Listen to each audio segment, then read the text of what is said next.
this episode of Cut to the Chase. Today we're talking about toxic positivity. It's an oxymoron, isn't it? Oh, yeah. Well, it is. And you and I, in some ways, Diego, we have toxic positivity because people expect us to always be positive, to always be up. But that's not a healthy state of being, right? You're not being genuine to yourself.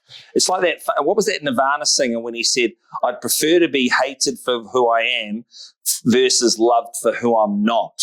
That's a wise man saying. Yeah. That's a wise man. But it's easy, right? Because, well, me as an agent, I am employed to be positive. And I always say, look, I will always be positive because that's my job.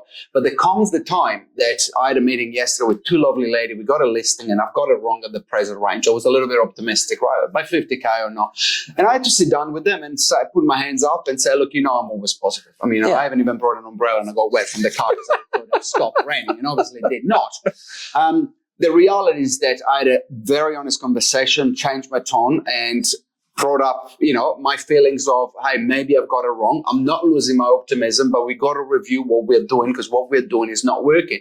So you got to be positive because that's our job to be positive, but you cannot be always delusional positive, right? Correct. That's the thing. Well, that's where it becomes toxic, right? No one can be, I heard someone the other say that it's nice to feel joy and happiness, but when you're not feeling that in this generation, it's okay to have your down moments to go, that's okay. It's people who think it's not okay, that's when it's toxic. Plus, you're lying to yourself because, if yesterday I went to the meeting and I was still bubbly and happy and optimistic about the next phone call with the buyer, I'll not be lying just to myself, but you're lying to the vendors, right, or to your clients. So sometimes putting your cards on the table, put your hands up and say that you've done, maybe made a mistake, still having the optimism, but maybe make a mistake. It just makes you human. And sometimes people think that we're not human as real estate agents because we got our cheap, fancy shoes. Well, your ones are not fancy, but you know what I mean, right? Yeah. Nice car, nice suits, always happy, always on holiday, social media.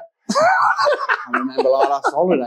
But the point of it is that is the persona of an agent or working in the industries. It's one that sometimes does not actually reflect what we actually are. We go through the up and downs like everyone else. But if you mask the downs, then you are delusional, not just to yourself, but to the markets. Yeah, it's okay. It's okay. So watch out for all our friends out there. Watch out for toxic positivity. Thanks for watching. We'll see you next week. Cut to the chase.